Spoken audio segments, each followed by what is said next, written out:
70 கொண்டை ஊசி வளைவு கொண்ட கொல்லிமலையை விட ஒரே நேர்கோடு ரோடு ஏன் இவ்வளோ பயத்தை ஏற்படுத்துது? பகல் நேரத்தில் பார்க்க அவ்வளோ சாதாரணமாக இருக்கக்கூடிய இதே ரோடு தான் இரவு நேரத்தில் மரண பயத்தை காட்டுது. தொப்பூர் கணவாய். நீலகிரி டு சேலம் நேஷ்னல் ஹைவேல இருக்கிறது தான் இந்த தொப்பூர் கணவாய். இது வரைக்கும் இங்கே அதிகமான விபத்துக்கள் நடந்திருக்கு. கிட்டத்தட்ட 500 பேருக்கும் மேலே படுகாயம் அடைஞ்சிருக்காங்க. 250 பேர்கிட்ட உயிரை விட்டுருக்காங்க. நான் இப்போ பேசிக்கிட்டு இருக்கேன் இந்த நிமிஷம் வரைக்குமே இங்கே விபத்துக்கள் தொடர்ந்துக்கிட்டு தான் இருக்கு. இதுக்கெல்லாம் பின்னாடி இருக்கக்கூடிய மர்மம் தான் என்ன? தொப்பூர் கணவாய். என்னதான் பகல் நேரத்தில் ரொம்ப சாதாரணமாக அந்த ரோடு இருந்தாலும் இரவு நேரத்தில் மரண பயத்தை காமிச்சிருது.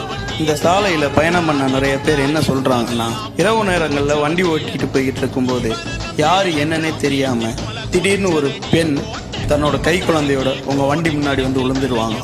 ஐயோ அவங்க மேலே ஏற்றிடக்கூடாதுன்னு சொல்லி வண்டி